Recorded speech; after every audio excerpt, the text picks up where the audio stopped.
नमस्कार। आज म मोबाइल, ल्यापटप, ट्याब्लेट्स आदिको डिस्प्ले स्पेसिफिकेसन हेर्दाखेरि एकदम फ्रिक्वेन्टली आउने टर्म्सहरू जस्तै screen size, aspect ratio, resolution, pixel density आदि भन्नाले के बुझिन्छ र 2K, 4K, 8K डिस्प्ले बीच के कस्तो फरकहरू हुन्छ भन्ने कुरालाई यस भिडियोमा जानकारी गराउँदैछु। कृपया भिडियोलाई अन्तिमसम्म हेर्नुहोला र यस्तै टेक्निकल भिडियोजको लागि यो च्यानललाई सब्स्क्राइब गर्न नभुल्नुहोला। डिस्प्लेको स्क्रिन साइज भनेको कुनै पनि डिस्प्लेको एउटा कर्नरबाट अर्को कर्नरमा डायगोनल्ली मेजर गर्दाखेरि कति लेन्थ छ अथवा कति युनिट छ भन्ने कुरालाई जनाउँदछ। फर इक्जाम्पल मसँग एउटा डेल i3 7th जेनेरेसनको ल्यापटप छ, यसबाट म बुझाउन जाँदैछु। जस्तै हाम्रो यसको स्पेसिफिकेसन हेर्दाखेरि 15.6 HD डिस्प्ले भनेर लेखिएको छ। यसको मिनिङ के हो भन्दा 15.6 इन्च भनेको हाम्रो यो कर्नर डायगोनल्ली मेजर गर्दाखेरि यो डिस्टेन्स चाहिँ 15.6 इन्च छ भनेको हो। कुनै पनि डिस्प्लेको स्क्रिन साइज भनेको त्यो डायगोनल्ली मेजर गर्दाखेरि एउटा कर्नरबाट अर्को कर्नरमा डायगोनल्ली मेजर गर्दाखेरि आउने लेन्थको युनिटलाई नै त्यसको स्क्रिन साइज भनेर भनिन्छ। यसको केसमा चाहिँ 15.6 इन्च लेखेको छ, अथवा यो कर्नरबाट यो कर्नरसम्म चाहिँ 15.6 इन्च लामो छ भनेर बुझ्दाखेरि पनि हुन्छ। अथवा यो कर्नरबाट यो कर्नर 15.6 इन्च चाहिँ यसको डिस्टेन्स छ भन्ने कुरालाई यसको स्क्रिन साइज भनेर बुझ्न सकिन्छ। स्क्रिन साइज जसलाई डिस्प्ले साइज पनि भन्ने गरिन्छ भन्ने कुरा थाहा पाइसकेपछि अर्को सेकेन्ड टर्म छ एस्पेक्ट रेसियो भन्ने छ। यो एस्पेक्ट रेसियो धेरै जसो ल्यापटप अथवा चाहिँ मोबाइलहरूको डिस्प्लेको कुरा गर्दाखेरि एस्पेक्ट रेसियो जहिले पनि 16:9 भन्ने कुरा कमनली युज हुने एस्पेक्ट रेसियो। यसको मिनिङ के हो भन्ने कुरालाई म यही ल्यापटपबाट चाहिँ बुझाउन जाँदैछु।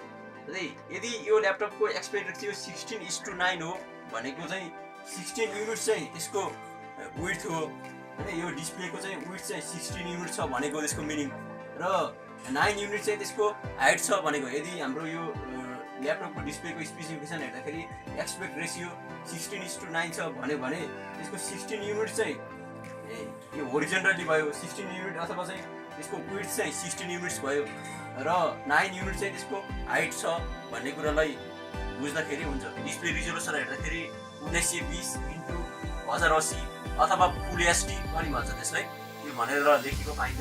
यो भनेको चाहिँ 1920 वटा चाहिँ होरिजन्टली चाहिँ पिक्सलहरू छ भनेको। पिक्सलको काउन्ट गर्दाखेरि 1920 वटा चाहिँ हाम्रो यो होरिजन्टली पिक्सलहरू भयो, र भर्टिकल्ली हेर्दाखेरि चाहिँ 1080 वटा पिक्सलहरू पाउन सकिन्छ भनेको। कुनै पनि डिस्प्लेको रिजोल्युसन भनेको त्यो डिस्प्लेमा कन्टेन गरेको टोटल नम्बर अफ पिक्सल्स भनेर बुझ्दाखेरि पनि हुन्छ, अथवा डिस्प्लेको रिजोल्युसनलाई पिक्सल डेन्सिटी पनि भन्ने गरिन्छ। जस्तै मैले इक्जाम्पलको लागि चाहिँ डेल i3 7th जेनेरेसनको ल्यापटपको केसमा भन्दैछु। त्यसमा फुल एचडी डिस्प्ले सपोर्ट छ भनेर त्यसको स्पेसिफिकेसन हेर्दाखेरि पाउन सकिन्छ। फुल एचडी भनेको 1920 वटा पिक्सल चाहिँ होरिजन्टली भयो, अथवा त्यसको विड्थमा 1920 वटा पिक्सलहरू र त्यसको हाइटमा चाहिँ 1080 वटा पिक्सलहरू छ। दुईटालाई 1920 × 1080 गर्यो भने हाम्रो लगभग 2 मिलियन पिक्सलहरू चाहिँ त्यो डिस्प्लेमा कन्टेन गरेको पाउन सकिन्छ। 2 मिलियन पिक्सललाई अर्को अर्थमा भन्दाखेरि 2 मेगा पिक्सल पनि भनिन्छ। मिलियन पिक्सललाई मेगा पिक्सल पनि भनिन्छ। अथवा त्यो हाम्रो डेल i3 7th जेनेरेसनको ल्यापटपको केसमा फुल एचडी डिस्प्ले सपोर्ट गरेको केसमा चाहिँ हामीलाई 2 मिलियन पिक्सलहरू अथवा 2 मेगा पिक्सलहरू त्यो डिस्प्लेमा टोटल नम्बर अफ पिक्सलहरू पाउन सकिन्छ। त्यसलाई डिस्प्लेको रिजोल्युसन भनिन्छ।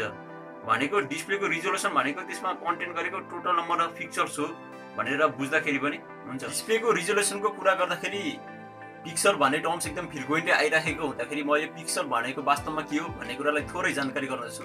यदि हाम्रो डिस्प्ले भने कम्प्लिट युनिटमा त्यसमा सानो सानो एलिमेन्ट्सहरू प्रयोग गरिएको हुन्छ जसलाई पिक्सल भनिन्छ, अथवा पिक्सल भनेको एउटा कम्प्लिट डिस्प्लेको एकदम सानो सबैभन्दा सानो युनिटलाई पिक्सल भनिन्छ भनेर बुझ्दाखेरि हुन्छ। हामीले कुनै एउटा सानो पिक्सललाई हेऱ्यो भने त्यो पिक्सलमा 3 वटा ट्रान्जिस्टरहरू प्रयोग गरेको हुन्छ, जसले गर्दा हामीलाई प्राइमेरी कलर्सहरू रेड, ब्लू र ग्रिनहरू यो ट्रान्जिस्टरको मार्फत हामीले प्रोड्युस गर्ने हुन्छ। एउटा पिक्सलमा रेड, ब्लू र ग्रिन प्रोड्युस गर्नको लागि 3 वटा ट्रान्जिस्टरहरू प्रयोग गरिएको हुन्छ, र तिनै ट्रान्जिस्टरले प्रोड्युस गरेको कलरहरू रेड, ब्लू र ग्रिन कलरहरूलाई विभिन्न कलर मिक्सिङका टेक्नोलोजीहरू प्रयोग गरेर डिफ्रेन्ट स्याचुरेसन लेभल र डिफ्रेन्ट इन्टेन्सिटीहरूमा त्यसलाई मिक्स गरेर हामीलाई लगभग 16 मिलियन कलरहरू निकाल्न सकिन्छ, जसले गर्दाखेरि फाइनली हाम्रो डिस्प्ले चाहिँ कलरफुल बन्ने कारण चाहिँ त्यो हो। कुनै पनि डिस्प्लेको रिजोल्युसन भनेको त्यसले कन्टेन गरेको टोटल नम्बर अफ पिक्सल्स हो भन्ने कुरा थाहा पाइसकेपछि डिस्प्लेको रिजोल्युसन लेख्ने फर्मेट जस्तै 2K 4K 8K भनेको के हो भन्ने कुरालाई म जानकारी गराउँछु। हामीले युट्युबमा भिडियो हेर्दाखेरि त्यसको क्वालिटी भन्ने अप्सनमा 720p 1080p भनेर लेखेको देख्न पाइन्छ। त्यो 720p 1080p भनेको त्यो डिस्प्लेको हाइटमा कतिवटा पिक्सल छ भन्ने कुरालाई जानकारी गराएको हो। जस्तै 720p भनेको हाम्रो डिस्प्लेको हाइटको केसमा कुरा गर्दाखेरि हाइटमा चाहिँ 720 वटा पिक्सलहरू छ भनेको हो। र अर्को 1080p भनेको चाहिँ डिस्प्लेको हाइटको केसमा चाहिँ 1080 वटा पिक्सलहरू छन् है भनेर भनेको। 720p वाला रिजोल्युसनलाई HD रिजोल्युसन पनि भनिन्छ। यसमा 720 वटा पिक्सलहरू चाहिँ डिस्प्लेको भर्टिकली पाउन सकिन्छ। डिस्प्लेमा चाहिँ भर्टिकली हेर्दाखेरि 720 वटा पिक्सलहरू पाउन सकिन्छ भने होरिजन्टली हेर्दाखेरि चाहिँ 1280 वटा पिक्सलहरू पाउन सकिन्छ HD रिजोल्युसन अथवा 720p वाला रिजोल्युसनमा। र अर्को 1080p भनिन्छ जसलाई फुल HD अथवा FHD भनिन्छ।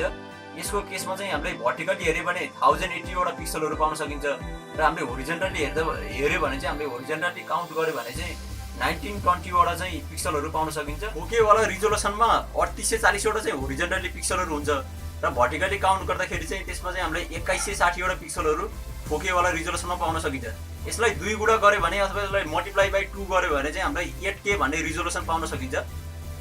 अथवा चाहिँ 8K भनेको चाहिँ 4K भन्ने रिजोल्युसनलाई 2 ले मल्टिप्लाई गर्दा खाना आउने चाहिँ रिजोल्युसन स्ट्यान्डर्ड चाहिँ 8K हो भनेर बुझ्दाखेरि पनि हुन्छ।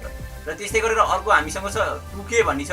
2K वाला रिजोल्युसनको केसमा चाहिँ हामीले 2048 वटा पिक्सलहरू होरिजन्टली काउन्ट गर्दाखेरि पाउन सकिन्छ र हामीले भर्टिकली काउन्ट गर्ने हो भने चाहिँ त्यसमा 1080 वटा पिक्सलहरू भर्टिकली काउन्ट गर्दाखेरि पाउन सकिन्छ 2K वाला रिजोल्युसनको केसमा।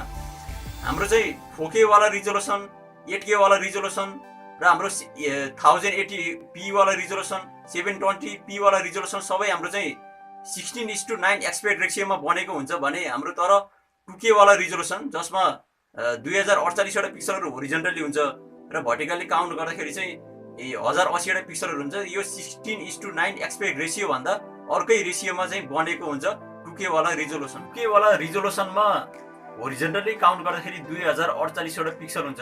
2048 भनेको लगभग 2000 वटा पिक्सलहरू हो भनेर भन्दाखेरि हुन्छ। यी 2000 वटा पिक्सलहरू हो भनेर त्यसलाई 2K भनेको जहिले 1000 टाइम्स भन्ने हुन्छ।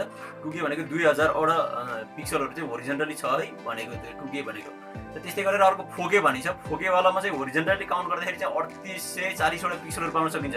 होरिजन्टली 3840 वटा पिक्सलहरू हुन्छ। 3840 वटा पिक्सलहरूलाई हामीले राउन्ड अफ गर्दाखेरि लगभग 4000 वटा पिक्सलहरू भन्न सकिन्छ। यो 4000 वटा पिक्सलहरू भएको कारणले त्यसलाई 4K भनेको।